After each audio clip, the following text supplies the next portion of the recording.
എൻ്റെ പേര് ദേവലക്ഷ്മി. ഞാൻ ഒരു ദിവസം കിടന്നുറങ്ങാൻ നേരത്ത് ഞാൻ സ്വപ്നം കണ്ടായിരുന്നു. ഞാനും എല്ലാവരും ഇരുന്ന് പ്രാർത്ഥിക്കാൻ നേരത്ത് ഒരു മാതാവിൻ്റെ വലിയൊരു ഫോട്ടോ അടച്ചിട്ടുണ്ട്. ആ ഫോട്ടോയിൽ നിന്ന് മാതാവ് ഇറങ്ങി വന്നിട്ട്, മോളെ നീ എന്തിനാ കരയുന്നത്, നിൻ്റെ അസുഖങ്ങൾ മാറ്റിത്തരാൻ മാതാവ് നിൻ്റെ കൂടെ ഉണ്ട്, മോളെ നീ വിഷമിക്കല്ലേ എന്ന് പറഞ്ഞിട്ട് മെഴുകുതിരിയുടെ അകത്തോട്ട് കയറിപ്പോയി.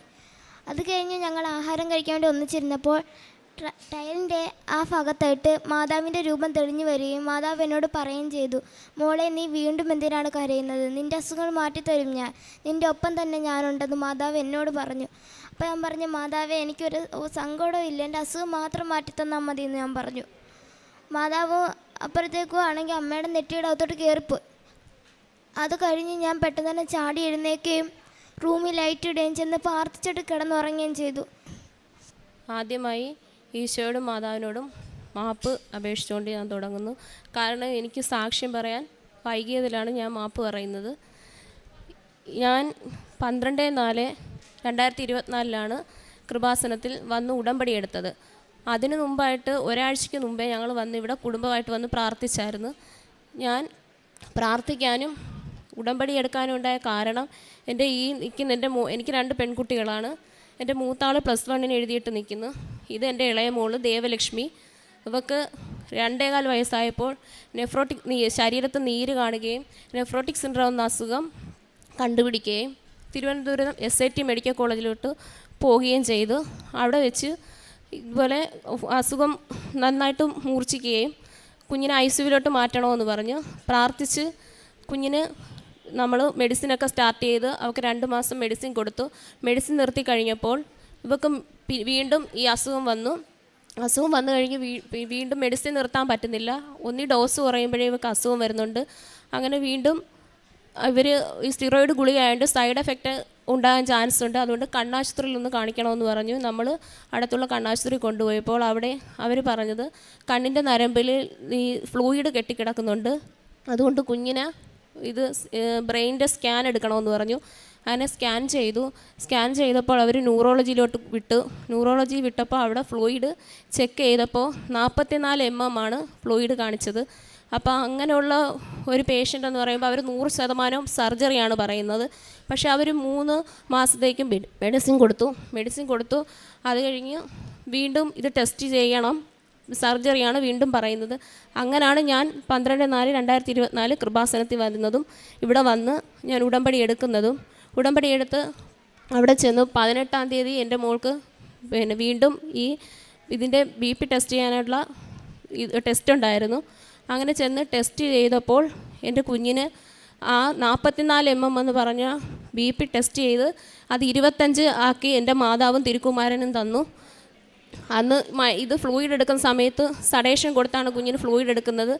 സഡേഷൻ കൊടുത്ത സമയത്ത് ഞാൻ പ്രാർത്ഥിച്ചത് മൊത്തം, എൻ്റെ മാതാവേ എൻ്റെ മോളെ ഒന്ന് സ്പർശിക്കണേ നീ എന്നോ ഞാൻ പറഞ്ഞോളൂ.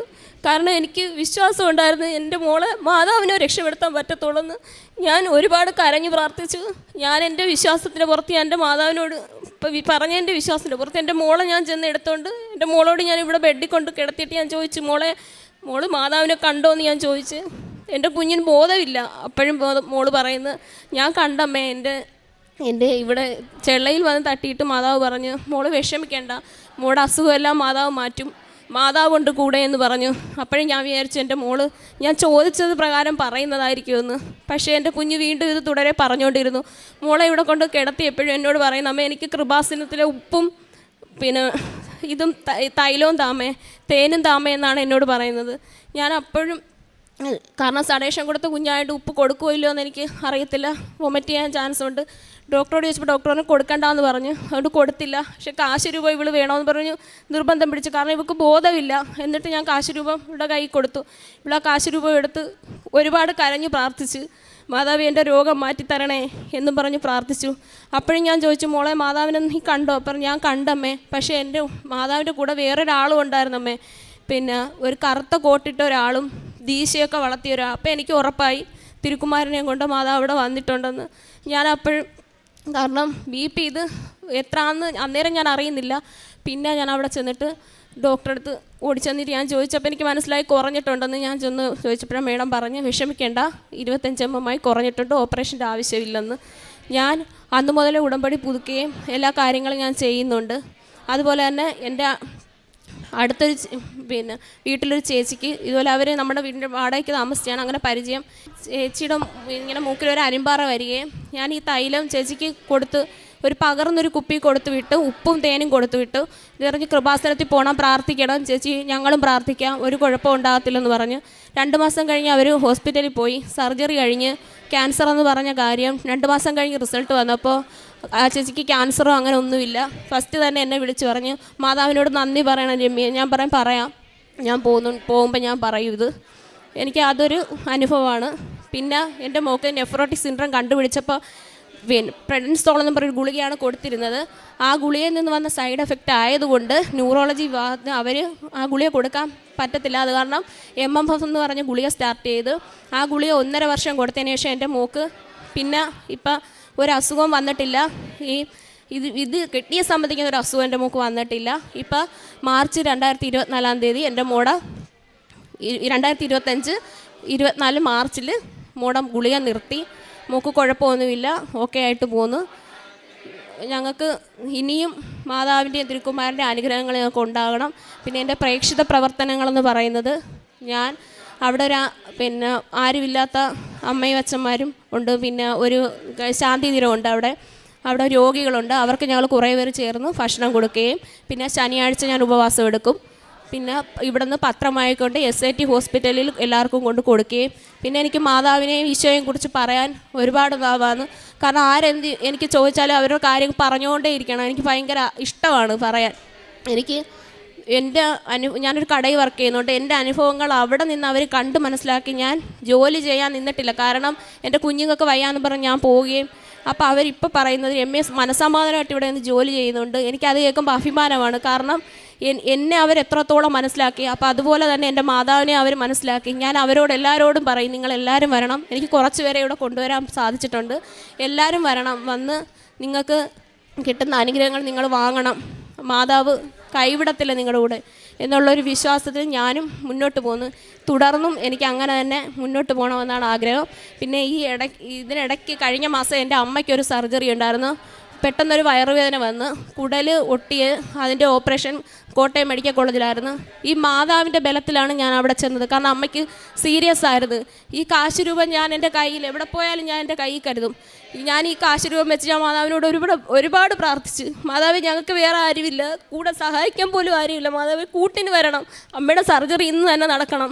അതുപോലെ അമ്മയുടെ സർജറി നടന്ന് അമ്മ പെട്ടെന്ന് ഓക്കെ ആയി. ICUവിലായിരുന്നു. 2 ദിവസം ICU കിടത്തി ഓക്കെ ആയി. അമ്മ ഇപ്പോൾ വീട്ടിലിരിക്കുന്ന ഫസ്റ്റ് ചെക്കപ്പും കഴിഞ്ഞ് കുഴപ്പമൊന്നുമില്ല. ഇനി എന്തെങ്കിലും ഉണ്ടെങ്കിൽ കൊണ്ടുചെന്നാൽ മതിയെന്ന് പറഞ്ഞ് അത് ഞാനിവിടെ സാക്ഷ്യപ്പെടുത്തുന്നു. ഞങ്ങൾക്ക് തന്ന അനുഗ്രഹങ്ങൾക്ക് മാതാവിനും തിരുക്കുമാരനും കൂടാനുകൂടി നന്ദി പറഞ്ഞുകൊണ്ട് ഞാൻ നിർത്തുന്നു. Praise the Lord. ജെറമിയ പ്രവാചകൻ്റെ പുസ്തകത്തിൽ നിന്ന് 33-ാം അധ്യായം 3-ാം തിരുവചനം അവിടെ നാം വായിക്കുന്നു. എന്നെ വിളിക്കുക, ഞാൻ മറുപടി നൽകും. നിൻ്റെ ബുദ്ധിക്കതീതമായ മഹത്വം നിഗൂഢവുമായ കാര്യങ്ങൾ ഞാൻ നിനക്ക് വെളിപ്പെടുത്തി തരും. രമ്യ എന്ന സഹോദരി തൻ്റെ ജീവിതാനുഭവങ്ങളുടെയും ദൈവികാനുഭവങ്ങളുടെയും വലിയൊരു സാക്ഷ്യം നമ്മുടെ മുമ്പിൽ നിരത്തുകയായിരുന്നു. പ്രത്യേകിച്ച് ഉടമ്പടിയെടുത്തതിന് ശേഷം പരിശുദ്ധ അമ്മയോടുകൂടി സഞ്ചരിക്കാൻ തുടങ്ങിയപ്പോൾ പരിശുദ്ധ അമ്മ ഈശോയിൽ നിന്ന് വാങ്ങിക്കൊടുത്ത അനുഗ്രഹങ്ങളുടെ ഒരു വലിയ ലിസ്റ്റാണ് ഇപ്പോൾ ഇവിടെ ഈ സഹോദരി പങ്കുവച്ചത്. തൻ്റെ മകളുടെ കണ്ണിൽ ഒരു ഓപ്പറേഷൻ്റെ ആവശ്യം വരുന്ന ഒരു സ്ഥിതിവിശേഷം വരികയായിരുന്നു. നമുക്കറിയാം, കണ്ണിൽ ഒരു കരട് പോവുകയോ കണ്ണിൽ എന്തെങ്കിലും ഒന്ന് തടസ്സം വരികയോ ചെയ്താൽ നമുക്ക് എന്തുമാത്രം ബുദ്ധിമുട്ടാണെന്ന്. ആ ഒരവസ്ഥയിൽ മകളുടെ കണ്ണിൽ ഒരു ഓപ്പറേഷൻ്റെ ആവശ്യം വരികയായിരുന്നു. ഈ മകൾ നിരന്തരം പ്രാർത്ഥിക്കുകയും ഈ കുഞ്ഞുമകൾ അവൾക്ക് വേണ്ടി തന്നെ പരിശുദ്ധ അമ്മയോട് പ്രാർത്ഥിക്കുകയും ടെസ്റ്റിൻ്റെ സമയത്ത് ഓരോ തവണയും ടെസ്റ്റ് എടുക്കുമ്പോൾ അതിൻ്റെ സിവിയറിറ്റി കുറഞ്ഞുകൊണ്ടിരിക്കുകയായിരുന്നു. അങ്ങനെ സഹോദരി 25 mm എന്ന ടെസ്റ്റിൻ്റെ പൊസിഷൻ പറഞ്ഞ് നിർത്തുകയായിരുന്നു. പക്ഷേ അത് 18 mm ആയി കുറഞ്ഞിട്ടുണ്ട്. എന്നാണ് ഇവിടെ സാക്ഷ്യത്തിൽ എഴുതി തന്നിരിക്കുന്നത്. 18 mm വരെ ആ ഫ്ലൂയിഡ് കുറഞ്ഞു എന്ന് പറഞ്ഞാൽ അത് നോർമലായി കഴിഞ്ഞു. അങ്ങനെ ഓപ്പറേഷൻ്റെ ആവശ്യം വേണ്ടി വന്നില്ല. ആ സമയത്ത് തന്നെ ആ ടെസ്റ്റ് നടന്നുകൊണ്ടിരിക്കുമ്പോൾ ഈ കുഞ്ഞ് പരിശുദ്ധ അമ്മയുടെയും കുഞ്ഞിനറിഞ്ഞുകൂടാ ഈശോ എങ്ങനെയാണ്, സുവിശേഷങ്ങളിൽ ഈശോയുടെ രൂപം എങ്ങനെയാണെന്നോ കുഞ്ഞൊരിക്കലും കണ്ടിട്ടില്ല. പക്ഷെ കുഞ്ഞ് പറയാണ്, ഞാനൊരു താടിയും മുഖവും ഒക്കെയുള്ള ഒരു മനുഷ്യനെ ഞാൻ കണ്ടു, അത് മാതാവിൻ്റെ കൂടെ അദ്ദേഹം നിൽക്കുന്നുണ്ടായിരുന്നു. അപ്പോൾ ഇവർ വിശ്വസിക്കുന്നു, പരിശുദ്ധ അമ്മ പറഞ്ഞ് ഈശോയുടെ സാന്നിധ്യം അവർക്കവിടെ കുഞ്ഞിനെ അവിടെ അനുഭവിക്കാൻ സാധിച്ചു. അന്നു മുതൽ ഇവർ ഈശോയുടെ കൂടെ സഞ്ചരിക്കുകയാണ്. അതുപോലെ തന്നെ അമ്മയുടെ ഓപ്പറേഷൻ വളരെ സക്സസ്സായി നടന്നു. എല്ലാ കാര്യങ്ങളിലും രമ്യ പരിശുദ്ധ അമ്മയെ കൂട്ടുപിടിക്കുന്നു എന്നുള്ളതൊരു വലിയ ജീവിതാനുഭവമാണ് നമ്മുടെ മുമ്പിൽ എടുത്തു വയ്ക്കുന്നത്. തൻ്റെ ഓരോ കൊച്ചു പ്രവർത്തനങ്ങളിലും, പ്രേക്ഷിത പ്രവർത്തനമായാലും കാരുണ്യ പ്രവൃത്തികളായാലും അത് ഈശോയ്ക്ക് വേണ്ടി ചെയ്യുന്നു എന്നുള്ള ആത്മസംതൃപ്തിയും, ഇനി മുന്നോട്ടുള്ള ജീവിതത്തിൽ എനിക്ക് ഈശോ മാത്രം മതി, എനിക്ക് കൂടെ ആരുമില്ല അമ്മേ, എൻ്റെ കൂടെ വരണമേ, അങ്ങനെ ഒരു നിലവിളി, ഒരു ആശ്രയബോധം ഈ ഉടമ്പടി ജീവിതത്തിൽ രമ്യ ജീവിതശൈലിയായി പ്രാക്ടീസ് ചെയ്യുകയാണ്. പ്രത്യേകിച്ച് സ്നേഹമുള്ളവരോടാണ് നമ്മൾ സ്നേഹത്തോടു കൂടി കാര്യങ്ങളൊക്കെ പറയാം. അതുപോലെ രമ്യ എപ്പോഴും വളരെ സ്നേഹത്തോടു കൂടി സ്നേഹമുള്ള ഒരു വ്യക്തിയോടെന്ന പോലെ ഈശോയോടും മാതാവിനോടും സംഭാഷണം നടത്താൻ തുടങ്ങി.